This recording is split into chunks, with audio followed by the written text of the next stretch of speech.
Good evening, everyone, and thank you for attending AACP's webinar with Dr. Angela Tenholder, presenting Turning on the Lights and Taking Off the Brakes, utilizing the miracle of 1064 nanometer laser therapies for babies, children, and adults. I'm Shaylin, the Association Manager for the AACP, and I will be the host of the webinar tonight. This webinar will be 90 minutes in length, with a 10-minute Q&A session at the end. Please enter any questions you have in the Q&A box at the bottom of the Zoom window, and we will address them at the end. AACP has no conflicts of interest. Registrants can expect to receive a recording of this presentation via email within 10 to 14 business days, and AACP members attending live will receive their CE certificate of attendance within 30 business days. Also, be sure to visit aacfp.org to register for AACP's 39th Annual Symposium at the University of Notre Dame on October 25th and 26th. I would like to introduce our speaker for tonight, Dr. Angela Tenholder. Dr. Tenholder is a general dentist with over 3 decades of experience, a mother of 3, wife of an Air Force veteran, and educator for the Synergy Academy. She is the creator of the BabyLase technique and an educator for OraLase, RestOralase, BabyLase, and ELF therapy. Her accomplishments include board certification in the American Board of Craniofacial Dental Sleep Medicine, where she currently serves as the president on the board of directors. In addition, she has achieved fellowship status in the American Academy of Craniofacial Pain and the Academy of General Dentistry. She currently serves on the AACP Educational Committee and on AACP's Board of Directors. And with that, I would like to hand it over to Dr. Tenholder. Thanks, Shaylin. Thanks for having me join our AACP community for sharing my message tonight about turning on the lights and taking off the brakes, which, sounds a little, simple, but really it's not simple when you think about all the neural circuits that are involved. So our recording for this, because I want you guys to hang with me, and a lot of people get distracted by thinking they're not going to be able to hear it again, because there's a lot of information in a short period of time. I'm going to do the best I can to get through it in our 80 to 90 minutes. And if you have questions that come up later or during the presentation, you can either email them to Shaylin or to me at admin@thesynergy.academy. I'd like to start the presentation by actually quoting this comment. When you ask why, what if, and why not, you force yourself to explore what's possible and not just what is. Introducing you to the concepts of turning on the lights, which in this analogy is neuromodulation through the use of optogenetics, which is basically speaking the language of the neurological system through photon transfer, and also taking off the brakes, which is a reference to releasing fascial restrictions through the use of the comfortable warm thermal response of the 1064 nanometer laser, usually in combination with the specified delivery systems designed to create sensations of wellness, as well as create mobility in the hyaluronic acid restrictions at the tissue level. And this is a little bit about me to get started.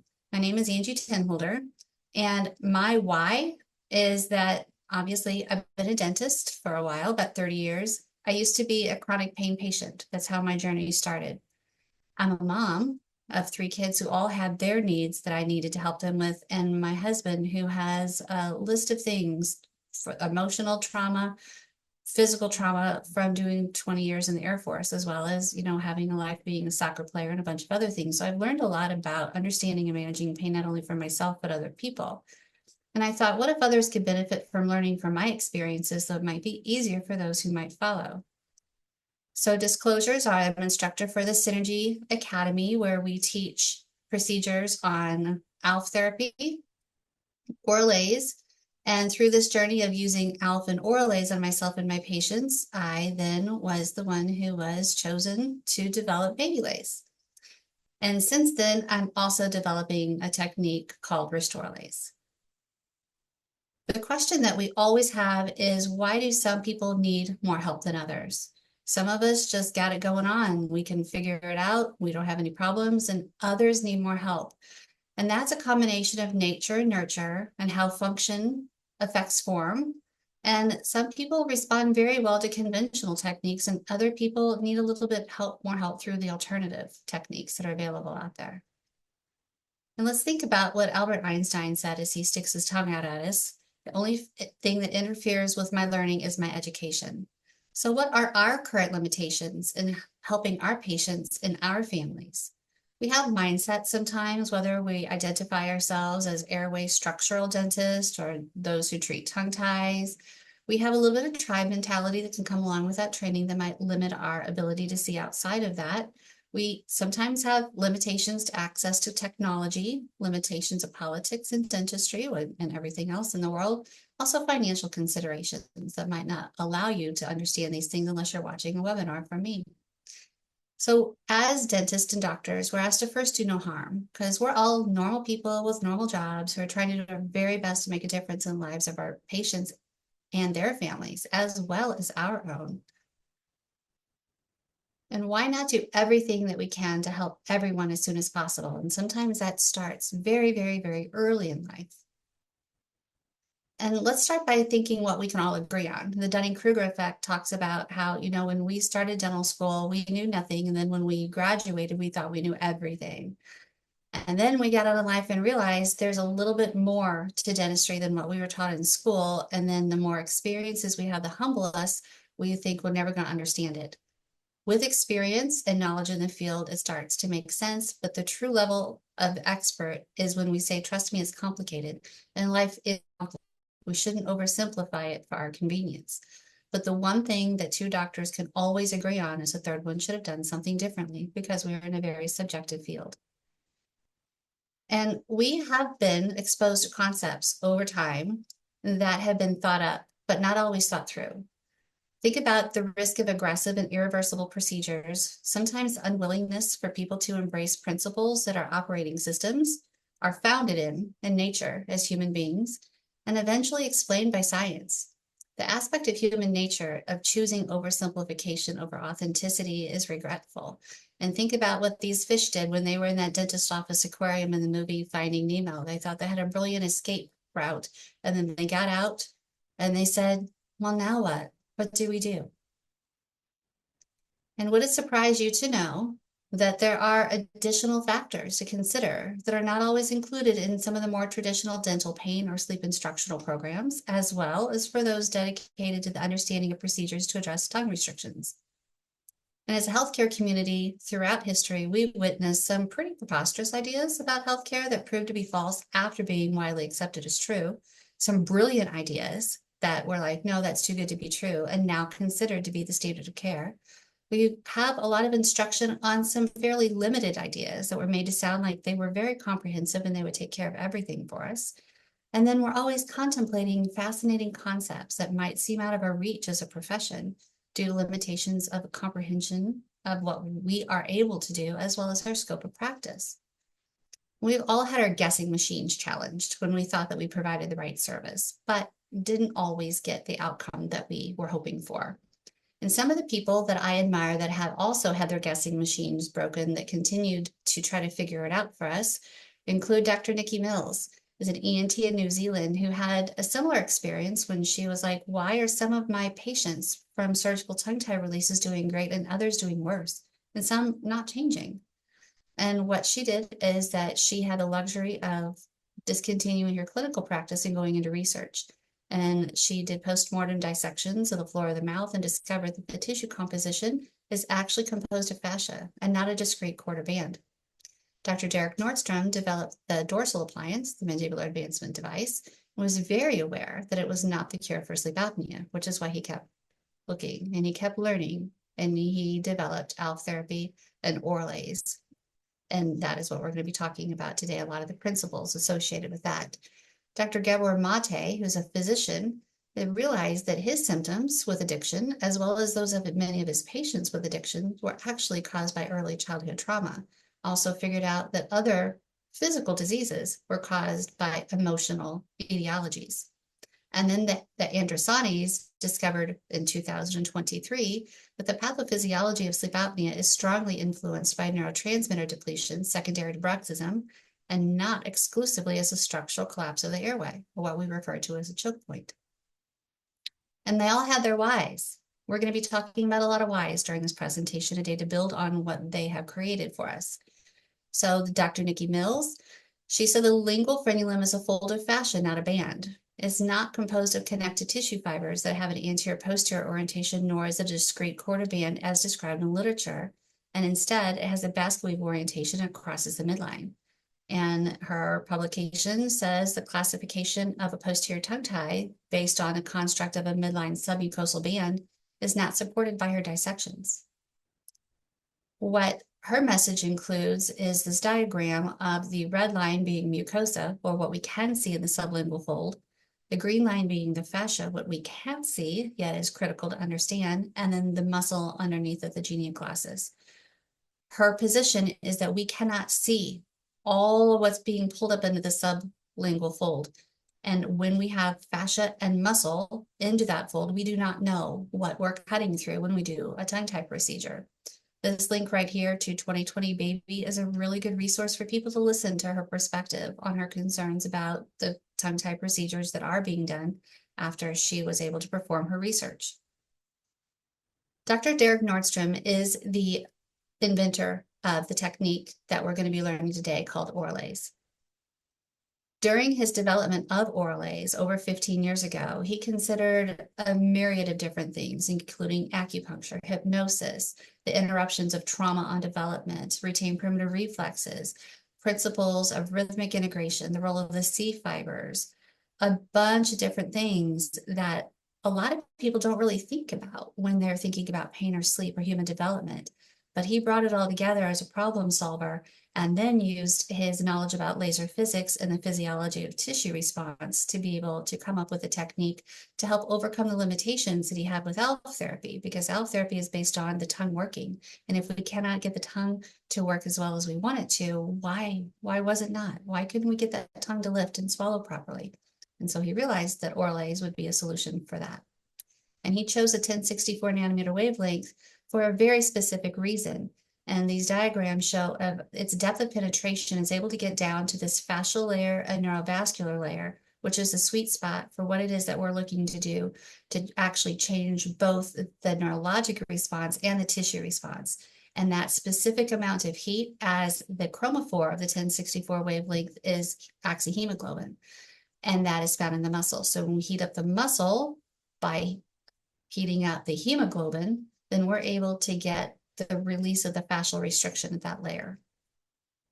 He chose very specific delivery systems. It's not just the wavelength. We can't do this with any other unit right now that I am aware of, other than these two units, because they've been tried and tested and safe for a very, very long period of time. And that's the X-Pulse, which is a battery operated unit that has a specialized handpiece. And then there's a Lightwalker ATS with the R30 handpiece. And then I had been doing OraLase for many years on patients that were adults with chronic pain and children with swallow dysfunction. And I went to the IAOM course and learned all about how to do tongue exercises and how to help our patients with swallowing. And I could not do a cave or posterior palatal seal to save my life after 2 days. And I was frustrated. And so I had the osteopath that I went there with take me out in the hallway and do OraLase on me. And I could instantly lift my tongue in a posterior palatal seal. The people that witnessed that happen were there with me, and we treated about 12 to 14 orofacial myofunctional therapists that day, all who had similar results. And one of them was an infant feeding specialist who'd been treating this family for a long time. The mom you see there on the right, her baby was born, the older one, with a tongue tie they thought was a tongue tie. So they went ahead and did a release, even though he didn't have a lot of neurological function going, and he ended up in the PICU. So when the infant feeding specialist was asked to come to help again for the next baby that came along, she had experienced OraLase herself.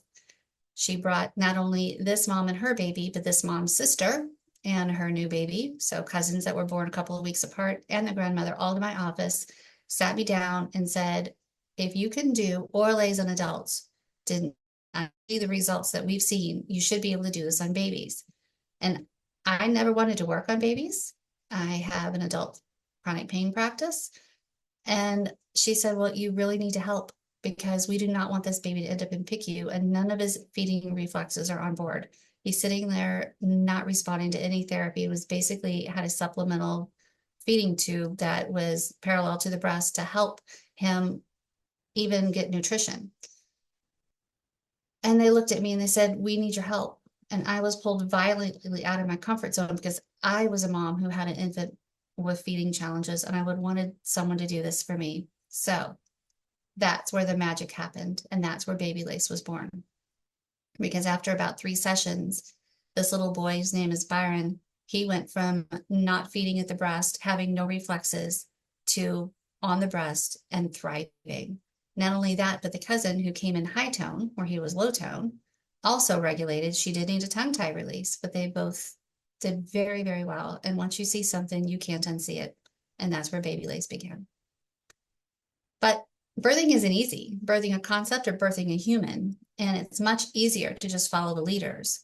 But I realized there's only a partial perspective of the big picture that's out there, because I was seeing what was happening. And I knew that tongue tie surgeries were very inconsistent in their results. And when I started developing this, there was a lot of pushback. A lot of people who are like, is it FDA approved? Which it doesn't need to be, because it's a technique. The technology needs to be approved. I actually got cease and desist emails because I was challenging that we should just be cutting things when we could be doing a non-surgical approach. And there's a lot of other people that said, well, show me your research. But the problem is the true definition of evidence-based medicine isn't really appreciated by those who choose to ignore the limitation of research on humans. And so Brendan Stack, who's one of our founding members at AACP, told me, he goes, Angie, you can always spot the pioneers by the arrows they have in their back. And this has not been easy. But when I teach about the birthing reflexes, I like to say whoever designed the birth canal obviously didn't go through it, because it's not the easiest journey in the world. But every step is necessary. And those birth reflexes that are supposed to come on board through a normal, natural birth don't always happen. And that's where BabyLase comes to the rescue, because we restore those. Because after birth, then there's growth. And growth is dynamic and beautiful. And the number of providers that are providing OraLase and BabyLase out there are growing. In fact, the 100 monkey effect, where there's 100 people doing a certain thing. In this case, the 100 monkey effect was monkeys that were washing their potatoes in a river to get the sand off of it, and started with one. But when it got to the 100th monkey, then the critical number was reached, and then everyone did it. So that's what we're hoping. And we offer training on this that is very in-depth, but also very personal, because every provider has been treated so they themselves can encourage their personal and professional growth. So you have to experience OraLase to believe it. And in our community, quality is more important than quality. We want the right providers, maybe not all the providers. So even though we might not be the most popular, we're getting there, because we're very happy being very, very happy with our results and what we're doing for our patients. Let's go to what OraLase, BabyLase, and now RestOralase are based on. When we were all taught CPR, we knew that we needed sometimes to do an AED to reset that patient. And that's what these laser therapies are doing. Obviously, AED is through electrical energy to reset an abnormal rhythm. What we're doing is we're resetting an abnormal rhythm / muscular engram to get these neurological changes. But after a shock and with the AED, we're told to continue CPR because we need that motion. And in this analogy, we need to continue manual therapies and motor rehabilitation therapies in between sessions for OraLase.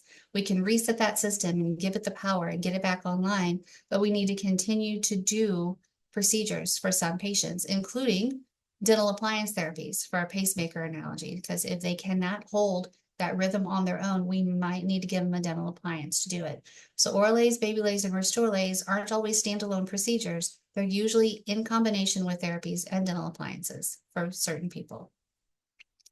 OraLase is a neurologic reset and integration. Think about it as the Mr. Clean magic eraser, and then it takes away pain while the neurologic reset turns on the brain. But we're turning on the lights so the brain and body can see each other under better circumstances, because a lot of times these neural circuits have been interrupted by trauma, physical or emotional. But also, if you have someone that's okay but not great, you can adjust the dimmer switch to improve that neural tone. We're integrating cranial nerves to enhance midline awareness. We're instantly relieving restrictions associated with hyaluronic acid densification between the muscle and fascia. And if you don't understand that, don't worry, I'm going to be explaining in a minute. We're increasing blood flow, photobiomodulation wise, to allow lactate and sore muscles impeded by those hyaluronic acid restrictions to immobilize. And we're activating the mitochondria down at that neurovascular layer that I showed you in the previous slide to create energy for cellular metabolism in connective tissue, muscle, and most importantly, the neurons.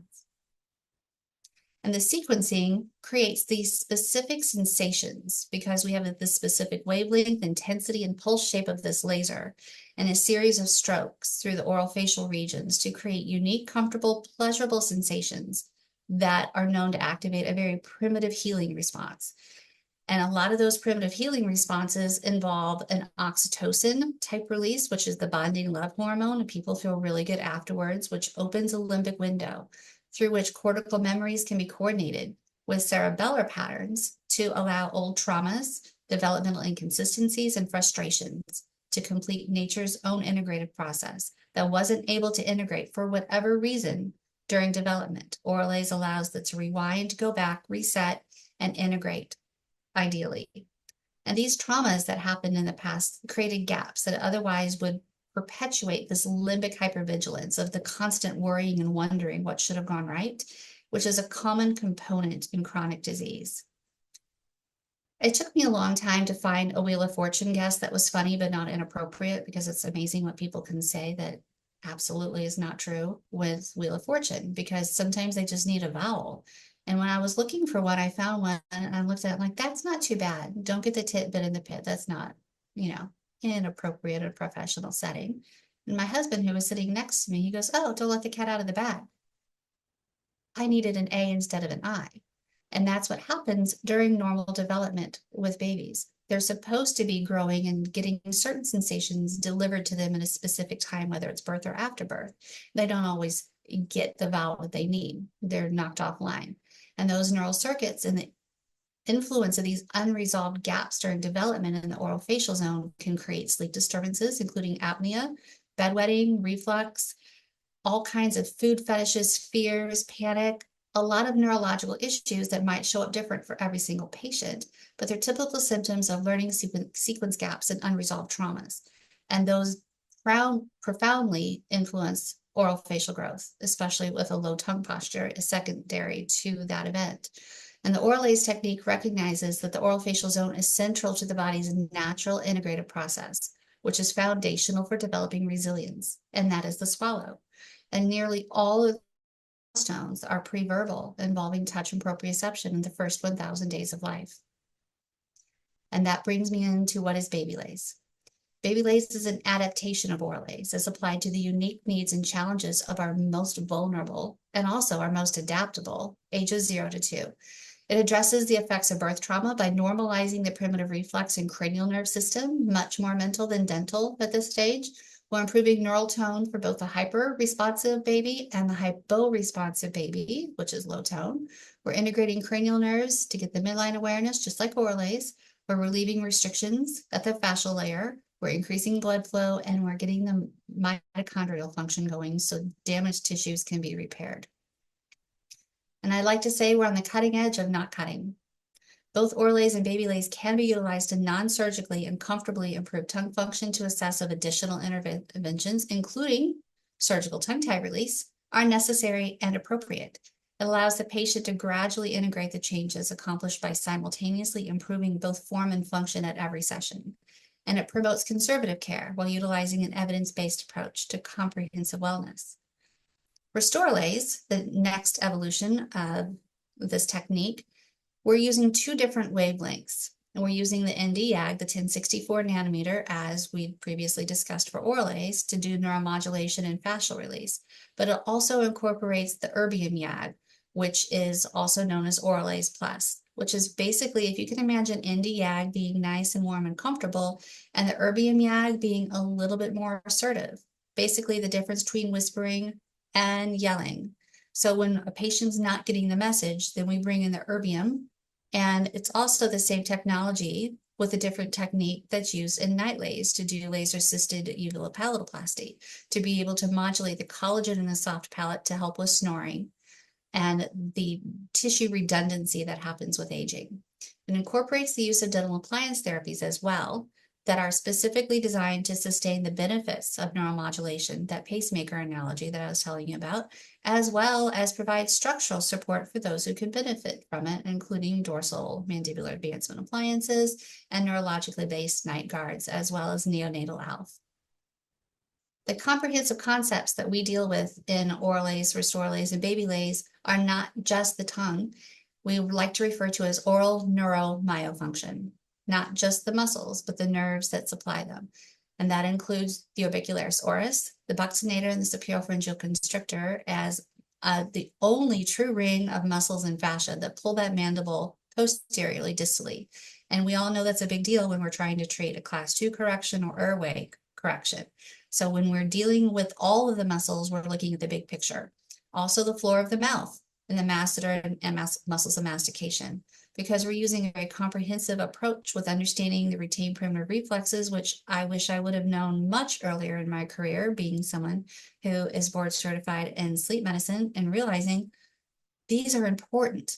And if we're not addressing them, we might be missing the whole underlying reason for someone's problem. Also, those can be affected by adverse childhood events, and that's what Gabor Mate's work is in. The whole person, whole lifetime neurodevelopmental perspective by addressing pain, sleep, facial development, airway homeostasis, as well as limbic hypervigilance, which is the background noise of trauma, especially during infancy. Because we would always like, as providers and as patients, to do things the easy way, to just get the cat out of the bag and not the tit-bit in the pit. But there are interruptions that happen during life, and then we compensate for what happens when we don't get the right vowel and the right message, and then we adapt to our environment, but maybe not as gracefully as those who have the right environment growing up. This is that description or the picture of that 1064 again, and why it's so important to get this absorption at that level. What we're observing during treatment and our goals of treatment are increased capacity for functional improvements by getting both the neurological and structural limitations addressed. And that includes fascial and muscular trigger points without the need for injections, because with the laser, we can actually melt away trigger points in the muscle level using a little bit different technique called Hensler. We can relieve acute pain while we're attempting to resolve the chronic effects of trauma and impair neural circuit function. We're changing the perception of pain by assessing the emotional and the limbic system, because that's how we really make our opinion about our pain. We're allowing our dental appliances, orofacial myofunctional therapies, body work, and all of the other things to be more effective and efficient without the fascial and neurological restrictions being in the way. We have immediate pain reduction and sleep quality improvements, and we have a value-added service for our patients' families, and their entire communities. It's a trickle-down effect if people start feeling better. What I like people to understand about OraLase is treatment success is based on if the patient can find what they need on the other side of their restriction. In this analogy, the other side of the door, by identifying and treating all restrictions that are impacting wellness and function. I like to call it unlocking the door to a window of opportunity. With OraLase, BabyLase, and RestOralase, we have a treatment window where during this time, we're working with our treatment teams, including orofacial myofunctional therapy to strengthen the appropriate musculature. So if we're removing the fascial restriction and turning on the neurology, they can now do a much better job of getting their patients to do what they've always wanted them to do. They just couldn't, like me with my cave exercise. Because that window of opportunity will close after about 72 hours. Also, this is helpful with body work. A chiropractor or a physical therapist that's been working against a fascial restriction can't get the rotational change to stick. When you relieve the fascial restriction, the skeletal issues can correct more easily. Adjustments are easier. We're improving the level of resilience to address emotional traumas, preventing healing. And we're also using the dental appliance therapy to maintain the neural circuits. So if you do OraLase and they don't have the pacemaker, after you reset it, if that patient needs a pacemaker, they're going to go back to their baseline potentially. And that's what we don't want. So we're holding the key to transformation with OraLase and BabyLase. Laser therapies open the door to the physical restriction release and the neurologic connection. That's 24 to 72 hours is where intensive care happens for that patient. They go to see their chiropractor, the oral myofunctional therapist. And then that team approach should be established before OraLase and BabyLase are started, because that's the most efficient way to get it done and to be able to provide realistic expectations. Think about when the American Heart Association changed the algorithm for CPR and basic life support. It used to be airway breathing compressions, and they realized that they needed to maintain circulation to the brain for neurological support even before assessing the airway. I'd like you to think about it that way when we're talking about cerebral blood flow for both nutrition and oxygenation to the brain as a result of any therapy we do, whether it's pain or sleep. We're then assessing for structural and non-structural airway and oxygen carrying capacity restrictions. And that just doesn't include the structural airway, but we do need to identify, reduce, or remove the obstacle, whether it's tonsils and adenoids or tongue position. And then we do need to support the movement of breathing until the patient can do it for themselves by creating a more functional airway. Because if we don't, we can get either macro or micro trauma in the brain and traumatic brain injuries. So that is what derails neurological development and decreases resistance. And then the brain dysfunction of intracranial inflammation. Think about, COVID. We learned a lot about what happens with intracranial inflammation, and we have that through other things as well. And it has long-standing complications by understanding the implications of the bones of the head supposed to be moving with each other, the osteopathic model. And then the injury needs to be assessed and rehabilitated so we can get proper treatment sequencing for our patients. And we're not always taught these things during our more traditional training. We're not taught about the impact of trauma for the parent, the patient, and the provider. We're really not taught a whole bunch about cranial nerve balance, proprioception, and the signaling that supports the sense of wellness, nor the primitive reflex system. We're very little information about hyaluronic acid and what it is doing as a restriction that needs to be addressed. It's an important thing. If you've had a deep tissue massage, you know what a restriction it is.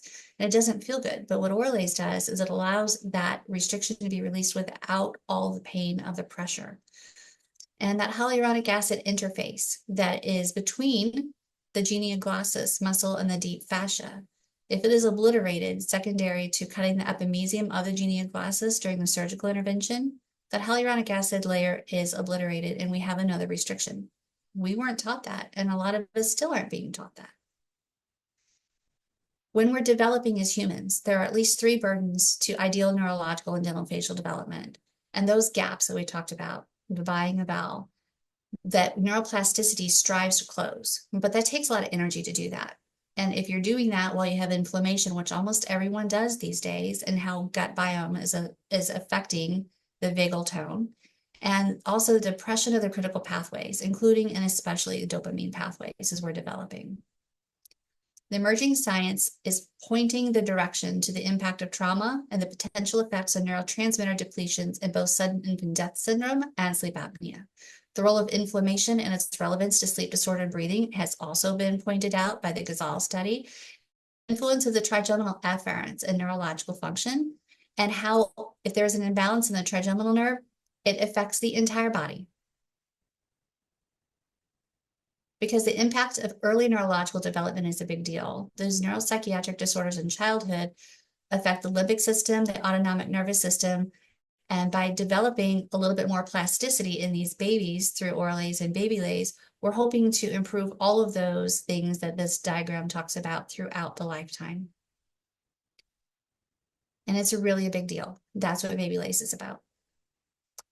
But what's happening, there's a lot of complications and misdiagnosis associated with infant phenotomy, which could end up being a trauma for these babies that are having releases and multiple revisions, because there's a lack of understanding.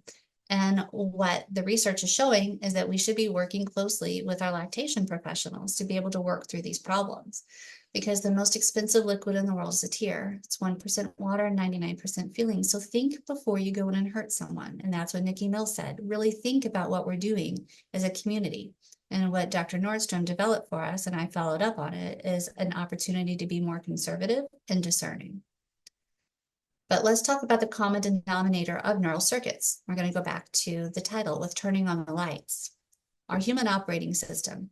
If you come to the office on Monday morning and there's a lightning strike over the weekend and your server's been knocked offline, your computers aren't talking to your server, are you going to go in that server closet and start cutting cables? Or are you going to try to plug things back in?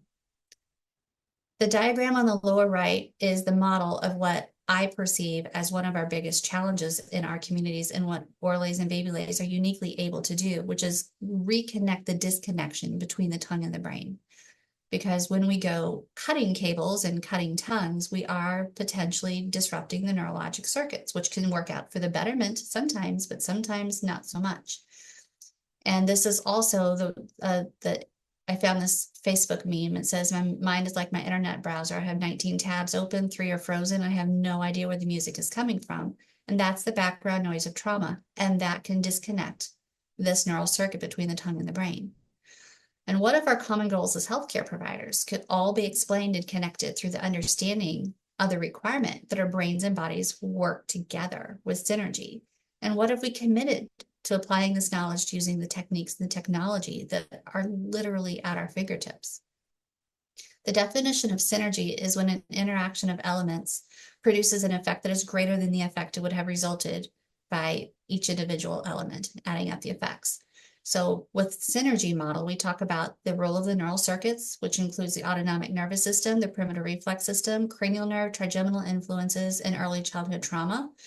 The role of hyaluronic acid as an invisible influencer of tissue level restrictions is the fascial therapies that we do with OraLase, BabyLase, and RestOralase. Tongue restrictions, it's a non-surgical approach to addressing tongue restrictions, knowing that we do need to do surgical releases on some patients. And it makes the impact in the outcome of the surgical release that much more efficient and effective.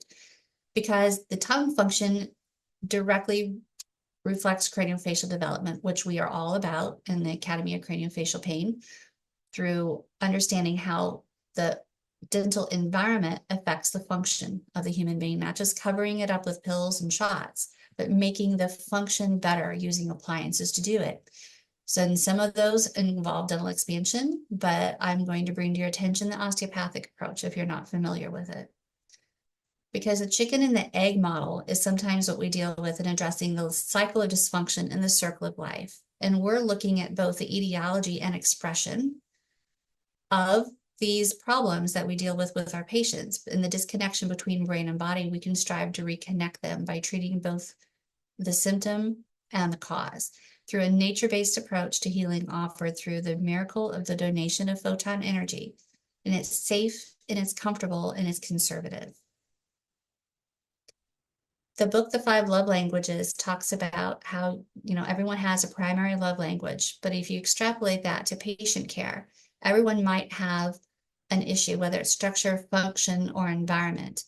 But in Gary Chapman's book, he talks about you can speak their love language. You can fill up that love tank as much as you want, but if there's a hole in the bottom of it, it's never going to be enough for them. And if we have a patient that we're treating through therapies and they're not getting better, there's something that we're missing, and it could be neural circuits and it could be fascia. The Academy for Breastfeeding Medicine kind of came out a few years ago and said, we need to be a little bit more discerning because not many people are talking about the fascial aspect of tongue tie. And that could be why we're not having consensus.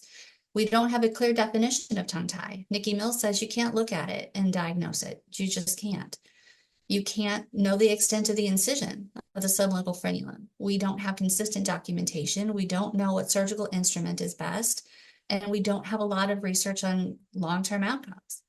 And this quote, that isn't related to tongue tie, is still important. I prefer tongue-tied knowledge to ignorant loquacity. Learning more and helping our patients more is super important because there's many types of oral restrictions that affect oral function. And those include understanding the impact of the suck, swallow, breathe reflex, fear paralysis reflex, and moro, which are both startle reflexes that keep the fascia tight, the root reflex, gag, lateralization, phasic bite, and palmar grasp.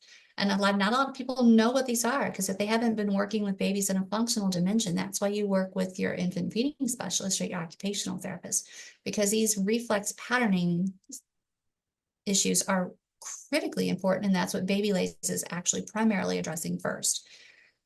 In addition, the hyaluronic acid, as we talked about, because there's glue holding that fascia to the muscle, you're not going to have good tongue motion. And there's unresolved cranial and upper cervical spine rotations. Dr. Nordstrom will say that his firm belief is that most tongue dysfunction comes from an unresolved neck rotation, upper cervical spine rotation. And then, of course, there are restrictive and inelastic lingual and labial frenulae that should be assessed in the overall big picture.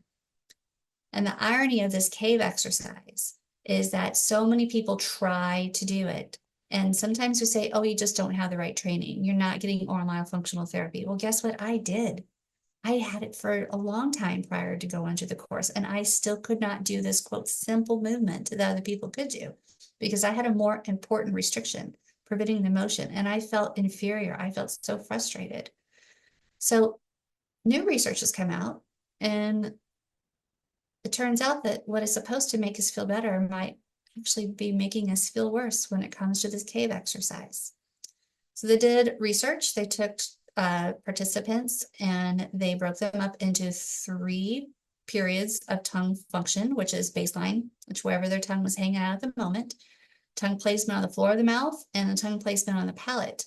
Because, you know, as craniofacial pain providers, primary goal of pain management is to reduce muscle activity so we don't have pain. So they're looking at the study to figure out not only pain, but heart rate variability, which is an indicator of physiological stress. And what they found out is that there was more activity in the muscles, especially temporalis and suprahyoid muscles, and a reduction in heart rate variability, which is stress, when the tongue was positioned on the palate.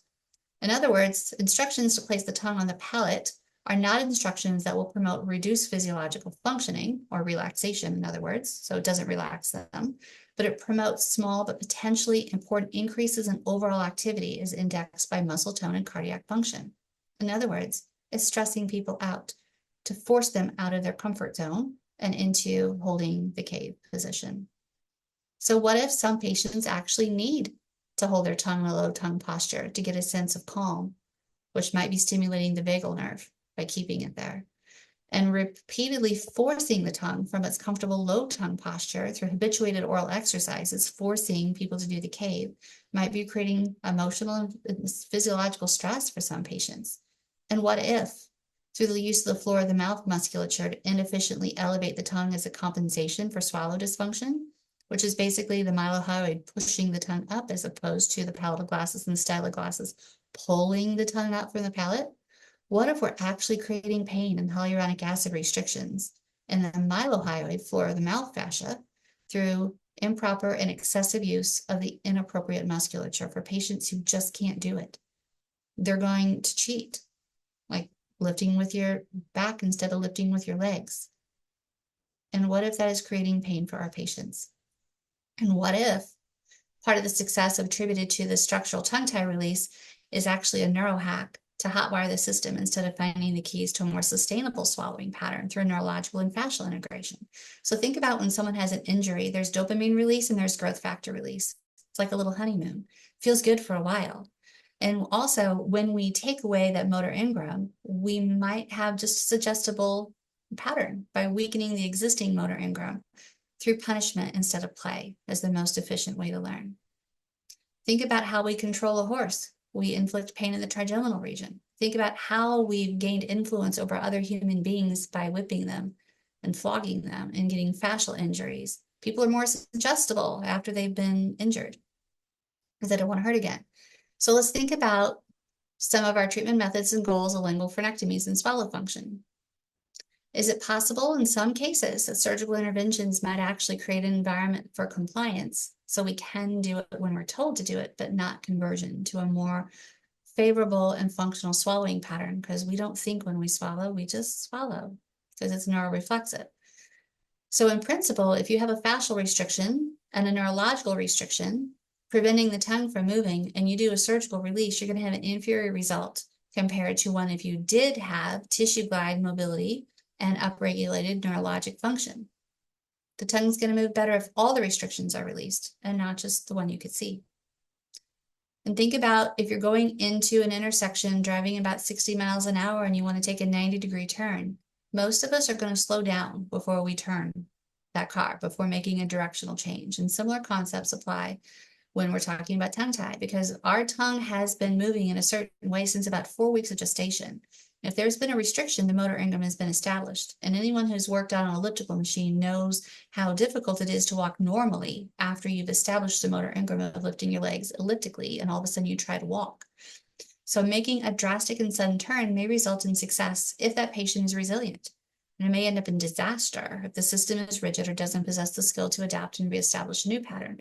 And that's what OraLase and BabyLase do, is they allow adaptability to a new pattern. I like this analogy of sitting at a stoplight. So say you're at the line, you are car number 4. The light turns green, but car number 1 isn't moving. Do you still have a restriction because you cannot move? Yeah, you do. So in this analogy, let's think about car number 1 as being neurological function. If the brain is stuck on startle because of a reflexive pattern, it's not going to want to move. The fascia is going to be tight, which is sitting in car number 2, because that's what happens when you have a trauma response. The fascia gets tight, the tongue goes low. And then if the tongue goes low, the tongue is not going to be able to elevate to grow the face. And think about bus number 4, or vehicle number 4, is being the bus, which is the entire cranial vault.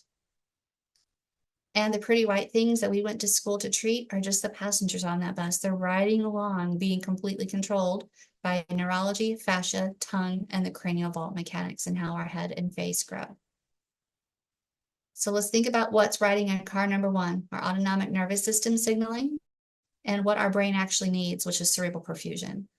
We have the retained primitive reflexes, the role of the locus coeruleus and the mesencephalic trigeminal nucleus, which we'll be discussing in a little bit, as well as the trigeminal cardiac reflex, which is a topic too big for this conversation, but know that it's there. Cranial nerve dysfunction and neurologic stress is what happens. That results in the fascia being restricted. And fascia is tongue to toes and everything in between. And especially if there's an asymmetry in that fascia, that can be even more complex. Then we get swallow function sitting in car number 3 that's affected by the fascia, as Nikki Mills talked about. And then we have that sublingual anatomical consideration affecting the growth and development of the cranial vault, which then is a reflection of airway and the arrangement of the teeth and malocclusion, and they're all riding along as passengers. So dental expansion and airway related therapies are all affected by car number 4 and the effect of how many restrictions we have before car number 4 can move. And the concept that oropharyngeal airway is only one component of the cerebral oxygenation process. Car number 1, we're able to neuromodulate. So the light that we use through the laser is basically donating photons. And the research shows that recent development show that neural stimulation with light is possible and is shaping the field of neural stimulation and neuromodulation. And there was light and it was good. And that's how we're changing brains and changing bodies. Car number 1. Concepts include the primitive reflex system, cranial nerves, knowing that the swallow is neuroreflexive, as is the airway. We can't tell it what to do. It does what it wants. The trigeminal nerve influences the entire body through a part of the brain called the locus coeruleus, which measures the balance of the brainstem and the trigeminal nerve. And the trigeminal nerve influences sleep through the locus coeruleus and the ascending reticular activating system. And the influence on trauma can shut it all down. And the presentations that happen throughout the lifespan include SIDS, which is a neurotransmitter deficiency, nursing challenges, mouth breathing, pediatric sleep disordered breathing, tonsils being large, secondary to mouth breathing, and other things, gut biome dysfunction, ADHD, behavioral disorders, crooked teeth, malocclusion, skeletal discrepancies, sleep disordered breathing, and eventually neurodegeneration. Primitive reflexes are one of the first things that we need to understand because they're designed to be protective, but if they're not appropriately expressed, they actually impede ideal function and result in the death of the brain cells responsible for proper neurological development. the background noise of trauma. It's like a backseat driver. In utero, we have fear paralysis reflex, which will shut down that baby to prevent a cortisol influx from mom when she's stressed. That turns into moro, which affects the fascial restriction and the startle response. The root reflex is supposed to end at 3 to 4 months. If it's retained, it can cause facial twitching. Palmar grasp is another feeding reflex that should be assessed, and it ends at 5 to 6 months. And suck reflex should be assessed prior to any tongue tie release, and it ends at 3 to 4 months, which is why we don't want pacifiers to go much longer than 6 to 9 months, because the suck reflex is gone and it becomes habitual at that point. And the gag response can start at the anterior third of the tongue, but that is not normal, which is why so many babies have feeding challenges. BabyLase addresses that by stimulating the palate so the tongue can go up there and feel comfortable and be normal. But a baby's also supposed to have a gag reflex. So if you're not assessing it, you don't know if that gag response is normal or abnormal. And what BabyLase does is it normalizes that before we do anything else. Because adverse childhood events that knock that system offline, we have to understand that there's resources intended for development to allow us to survive as humans. And if we don't feel safe, the primitive reflex system is elicited to preserve the resources. And that ability to self-soothe, to swallow, to breathe, and to sleep is all a reflection of what's supposed to happen early in life. And those who did develop those neural pathways in the first 1,000 days lack resilience as life continues to challenge their ability to compensate for a lack of proper development. And that moral reflex is supposed to protect us, and it's supposed to then turn into a postural reflex, but it can be elicited when we're an adult. So if we have a car accident, we have an emotional or physical trauma, we can go back into having a moral reflex later in life and keep our fascia tight. So just because it's supposed to go away at 4 months doesn't mean it will, or if it did, it can come back. And that creates tension throughout the body. And it's like driving with the emergency brake on, because that's where the music is coming from, is that trauma. And as dentists, we have so much influence over this entire system because we have our hands wrapped around the brain stems with the mesencephalic trigeminal nucleus into the locus coeruleus, into the activating or reticular activating system. And that's the Androsani study that I mentioned earlier, which we'll go into blow by blow in a moment. We can reverse Alzheimer's by making sure the occlusion is correct. And that's the locus coeruleus literature.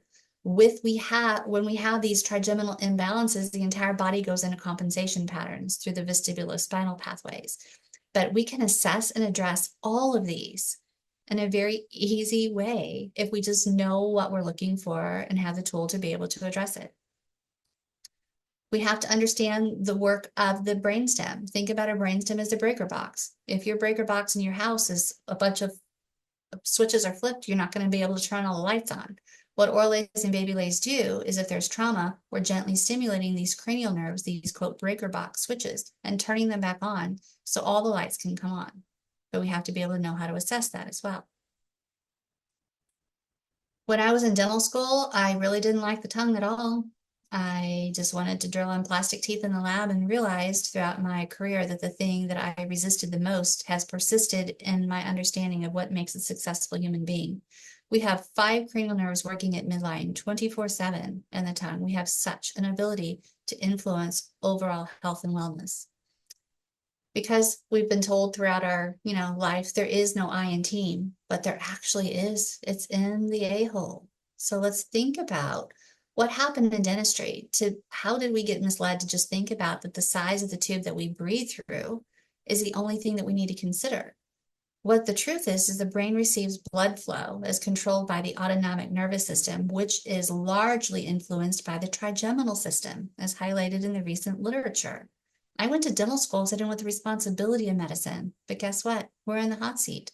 So we need to be integrative. We need to be aware of all the limitation to the management of the structural aspects of the airway, but also we need to look beyond it into the benefits of neuromodulation. And that's what the research is pointing us towards. This research shows that when you have 2 groups of humans, but they both have small airways, one of them can dilate their airway during inspiration. Those are the healthy people that have small airways. But in contrast, patients with obstructive sleep apnea with narrow airways show either little to no dilatory motion during inspiration, abnormal, or bidirectional movement. So the airway is neuroreflexive. So structural size should be considered after embracing the science. that we're dealing with neurology. The Adresana study pointed out that rhythmic masticatory muscle action results from a series of events associated with sleep microarousal secondary to trauma.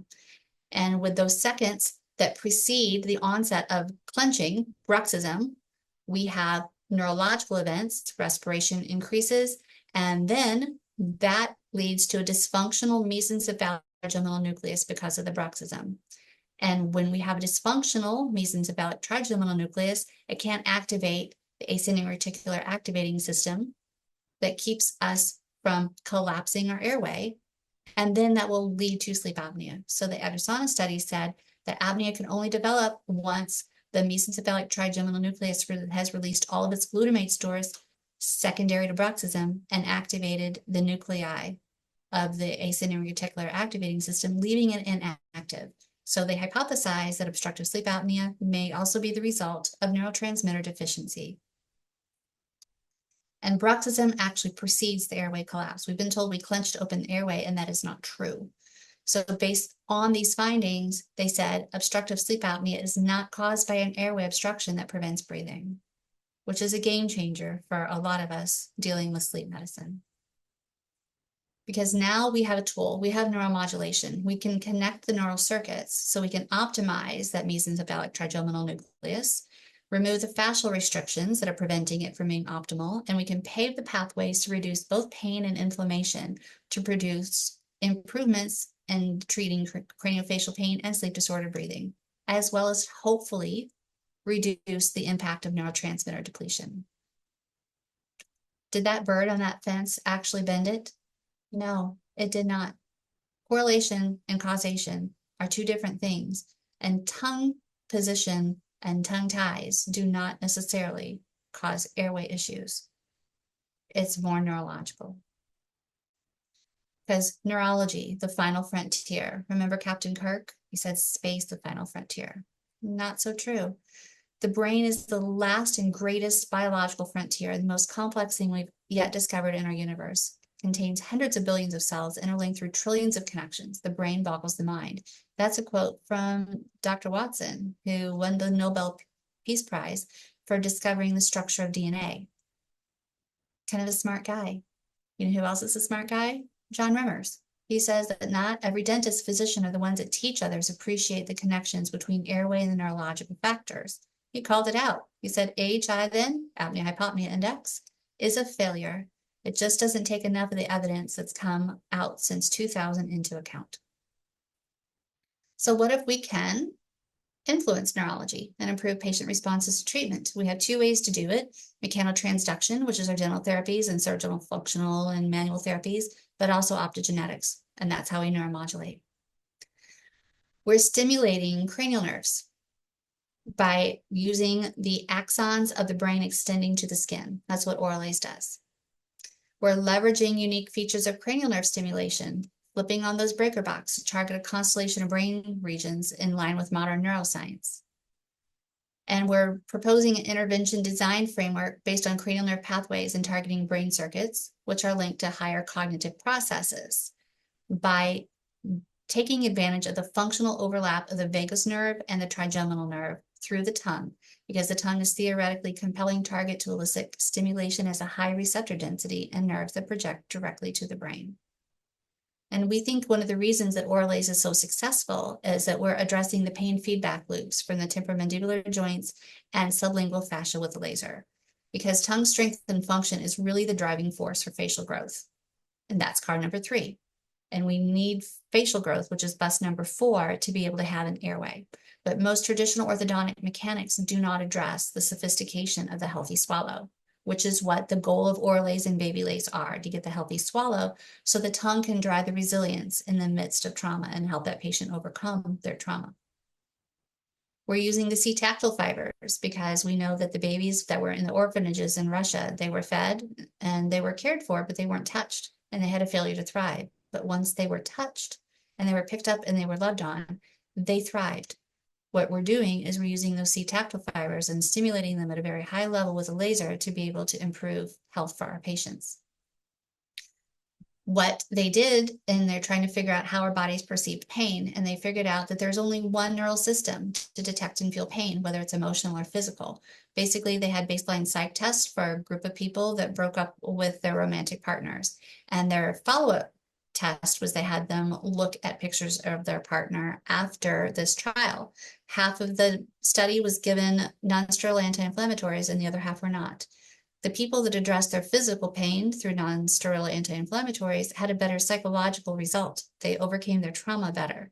So it shows we have one single neural system. What OraLase is doing is accessing both systems so we can be more efficient at getting to the root of the problem.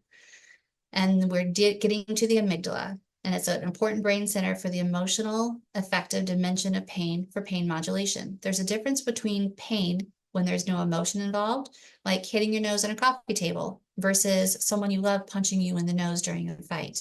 So what we're doing is we're working on both at the same time through the miracle of what Dr. Nordstrom has developed, because the intimacy model allows us a map of how humans get to know each other. It's also how we get to know ourselves.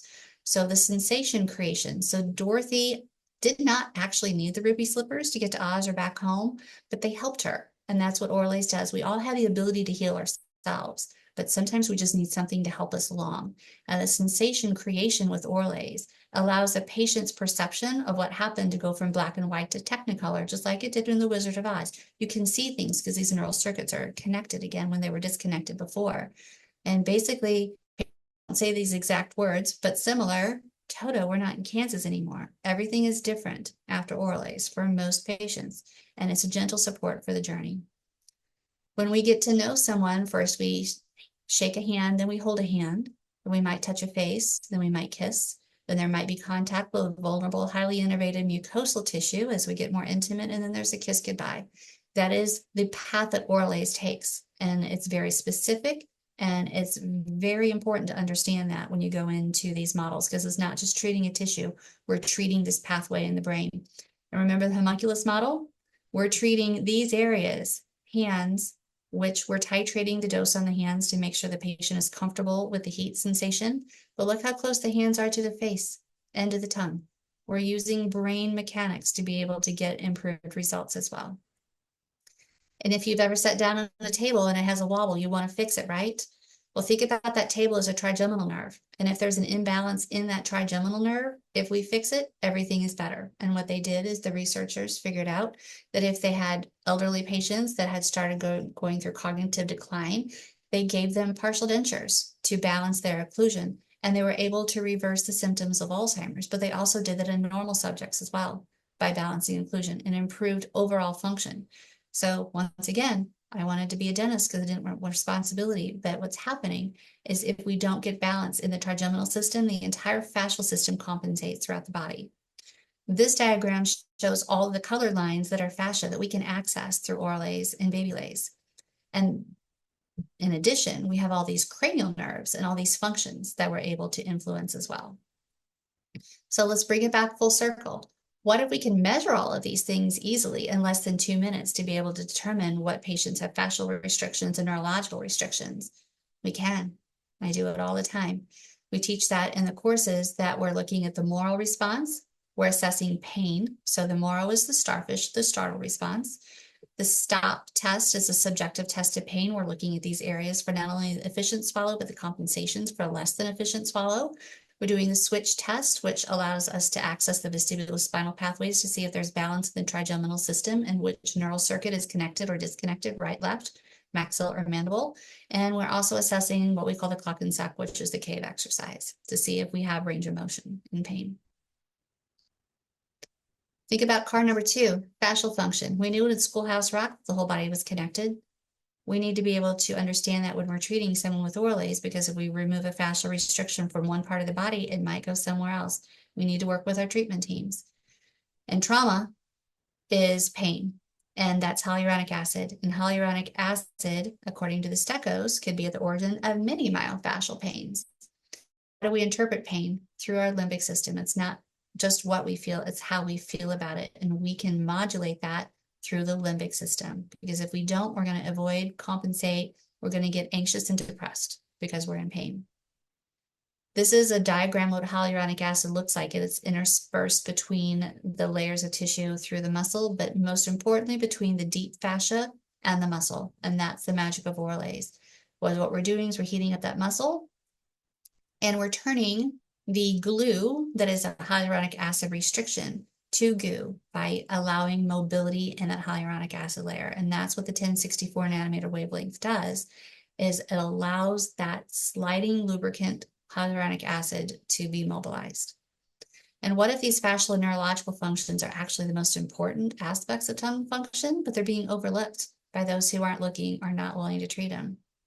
What part of the iceberg sunk the Titanic? It wasn't what you could see. It's everything underneath. We're all trying to figure it out. All these scientists with blindfolds are looking at this elephant because they can't see it. They don't know what it is. Is it a wall? Is it a rope? Is it a spear? Is it a tree trunk? We're all looking at the same thing. We just need to take off our blindfolds and realize there's more than what we can see. Because this is where a lot of dentists are like, thank God you're talking about something I can see now. Tongue function. We all have them in our office. We all have tongue restrictions that are impeding function. And the pendulum for the frenulum awareness is swinging.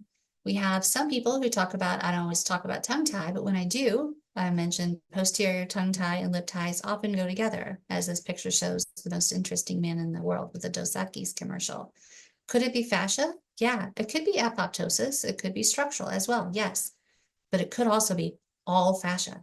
And then there's some people that have had concerns about over-treating and the cutting in babies' tongues. So where do you want to be on that frenulum pendulum?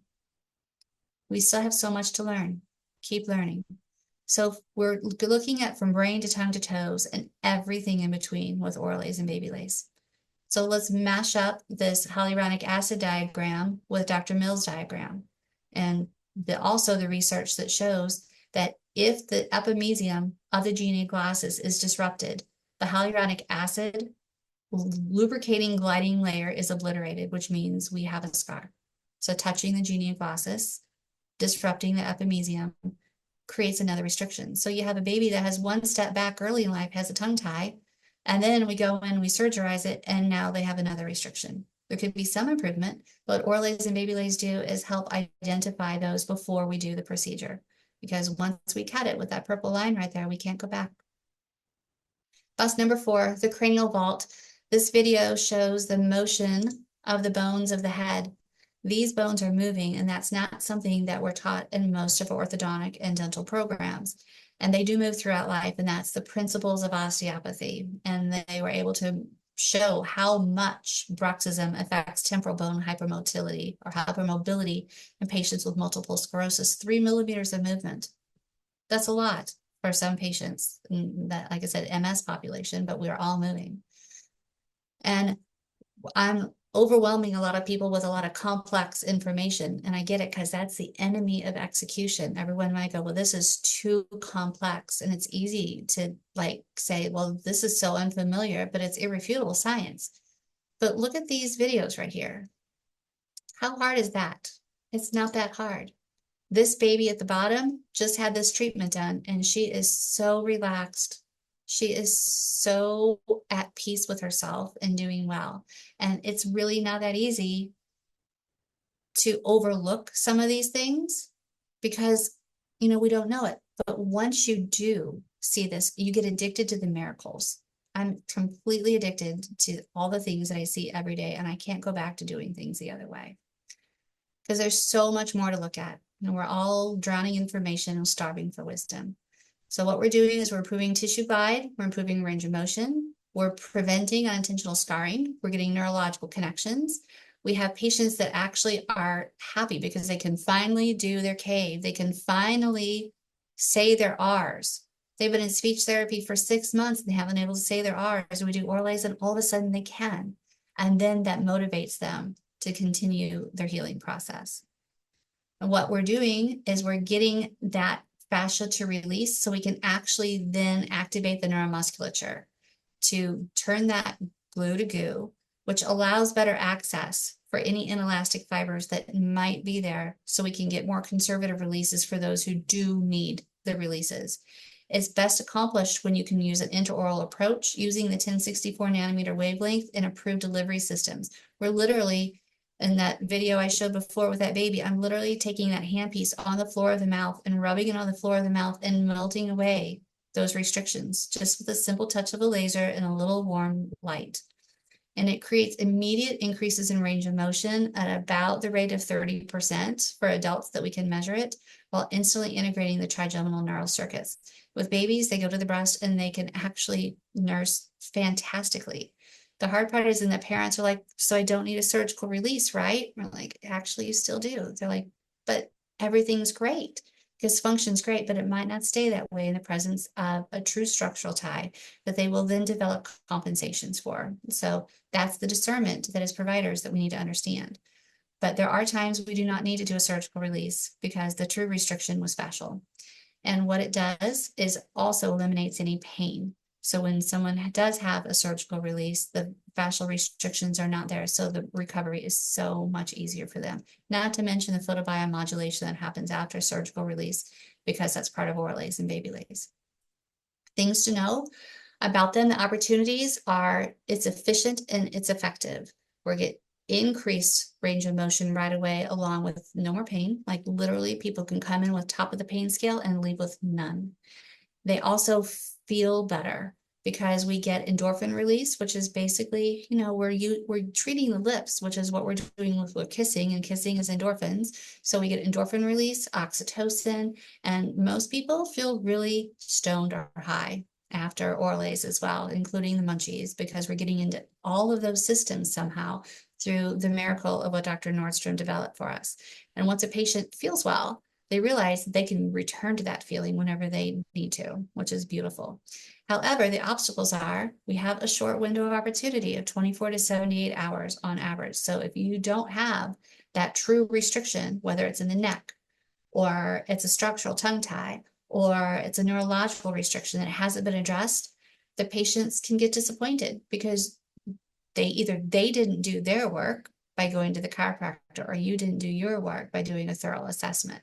Or it could be in a different part of the body, but that's why you need to work as a treatment team. You got to know before you go. That's super important, a complete diagnosis.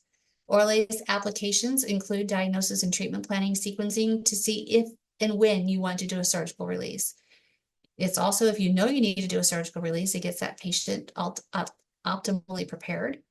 It's a replacement for lip and buccal restriction release when indicated, because those lips just evert right away most of the time when you do OraLase and BabyLase. That tight little lip that's a complication fascial, they bloom and it's beautiful, and the latch is so much more comfortable.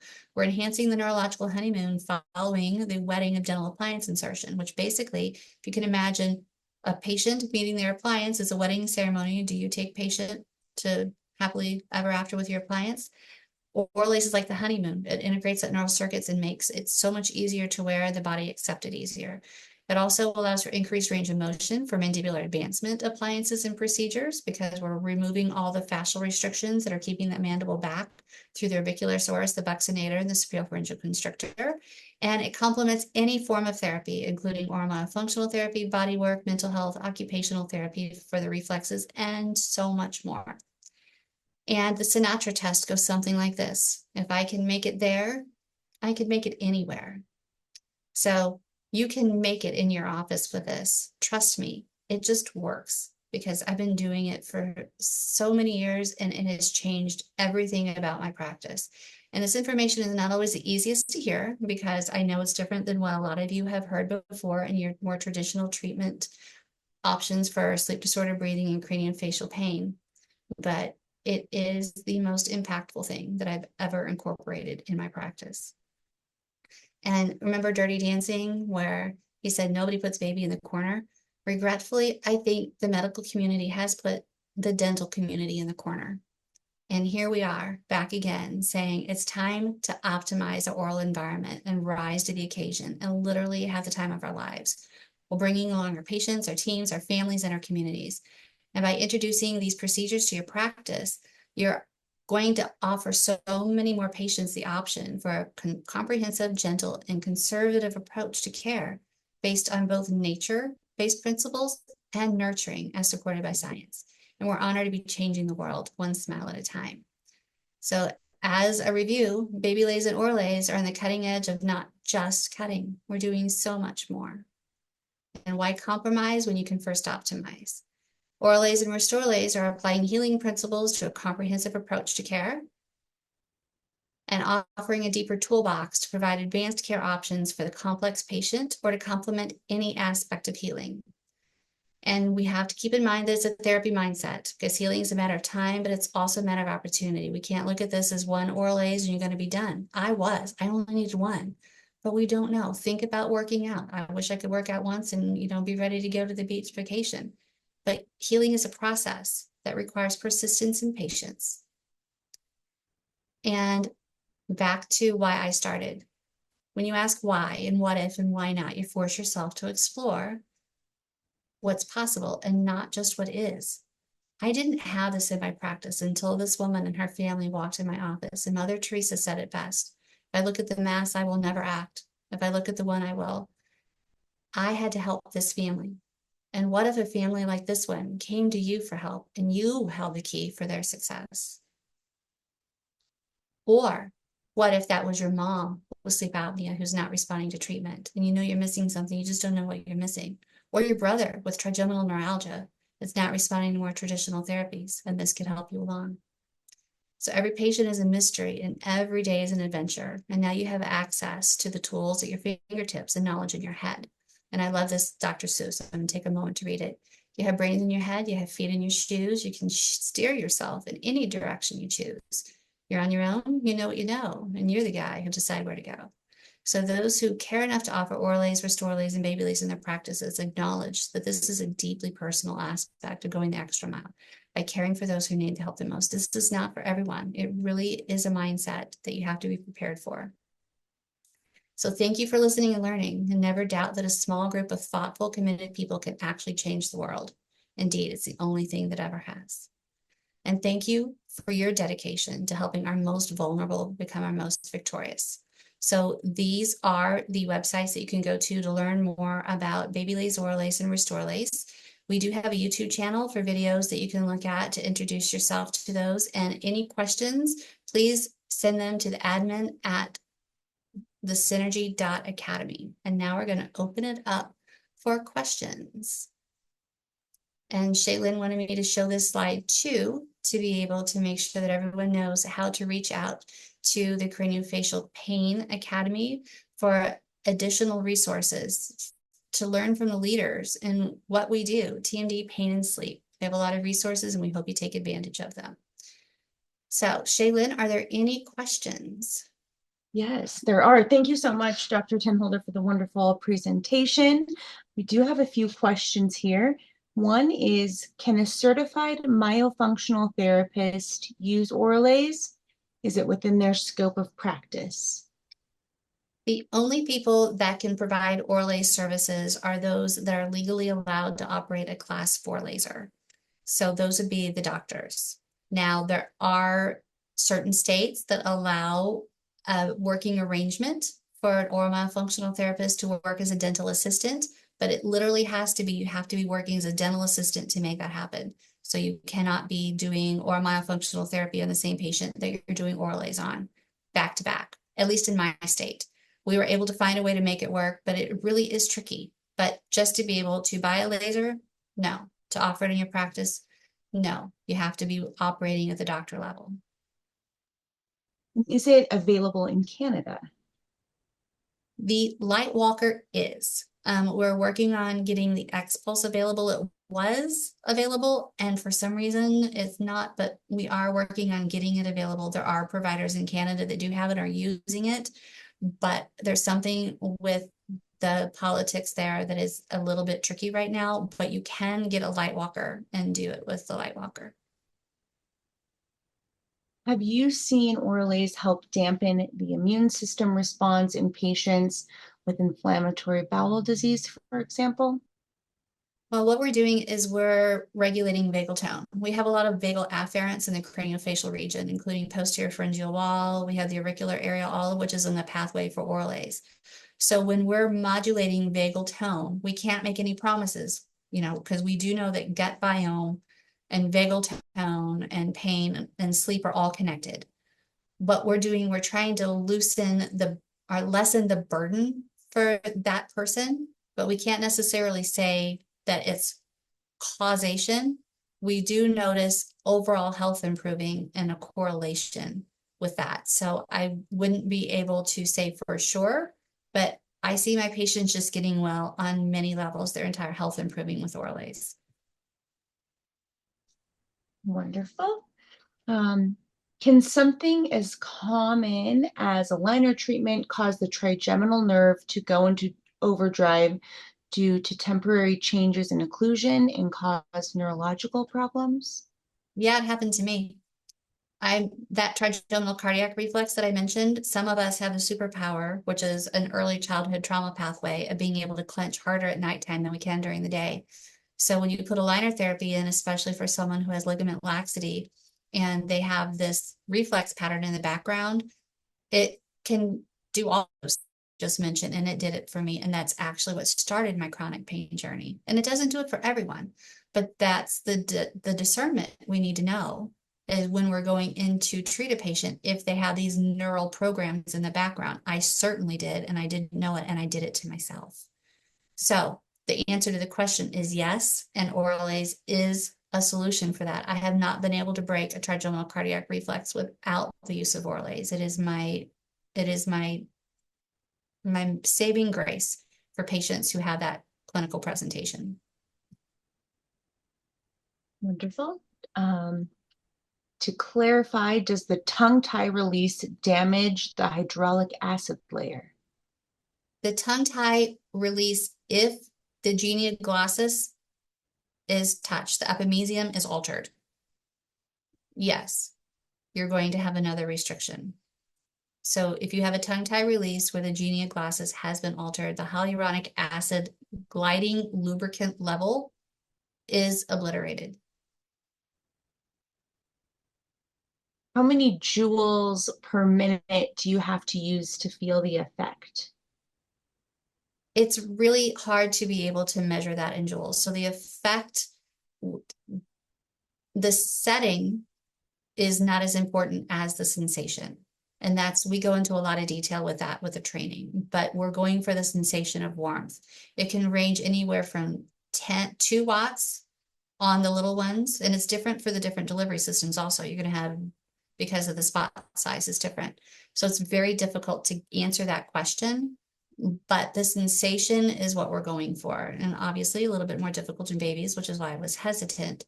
But we look for a palpatory sense for the provider to determine warmth intraorally. So there's no number, but it is non-ionizing radiation, which means we cannot change a cell. So it's very conservative, it's very safe.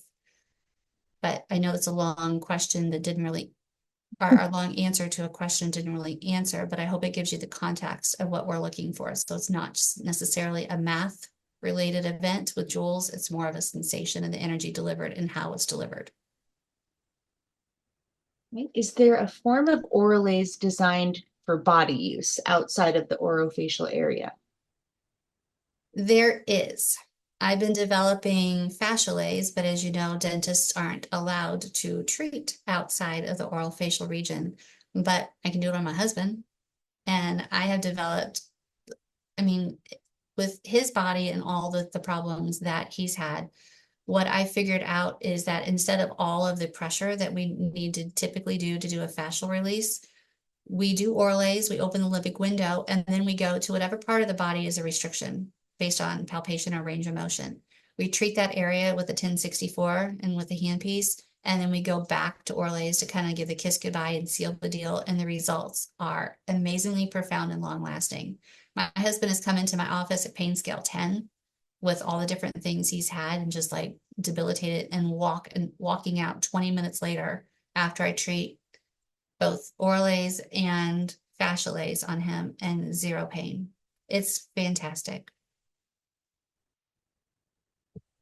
And how might OraLase assist with fascial memory, contributing to relapse following orthodontic treatment? So the relapse following orthodontic treatment, in my professional opinion, the tongue is nature's best orthodontist and best retainer. And if the tongue is providing stimulation for the cranial vault, that bus that we talked about, then the relapse that happens, if you think about the tongue as the wind in the sail of a sailboat to the roof of the mouth. So if the tongue is giving pressure to the palate because you have a swallow that is supportive, which means the swallow has to have the neurological component to it, but it also can't have a fascial restriction on the floor of the mouth. So if you palpate the floor of the mouth and it is sore, either unilaterally or bilaterally, that tongue cannot elevate to the roof of the mouth and do what it's supposed to do to be that orthodontist and retainer. So when you have a fascial or neurological restriction and orthodontic relapse happens, the most important thing you can do is get that tongue working, because that is the reason why you needed orthodontics in the first place and the reason why it relapsed. So getting the tongue to be the wind in the sail, because, sailboats have a motor on the back. You can move them, mechanically, but that's not what a sailboat is supposed to be. And the analogy is humans have a swallow that's supposed to be developing the craniofacial complex. And we can move the teeth through orthodontics like the motor on the sailboat, but that's all it is.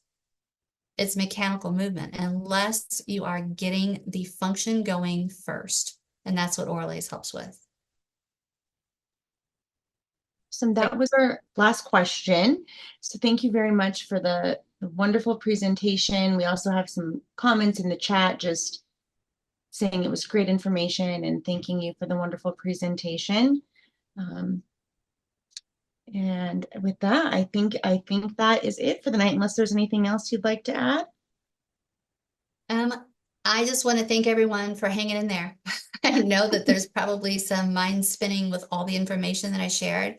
Continue your journey and learning. There's a lot of resources out there available for you, not only on the Academy of Craniofacial Pain YouTube channel, but a lot of other places. So continue learning. Hang around people who are going to challenge you, because our patients are precious and they need our help. And that's where my passion is. And I hope that it becomes yours. So thank you, everyone, for hanging in there, for learning and helping your patients, and your dedication to our profession. Awesome. Thank you so much. Have a great night. Thank you.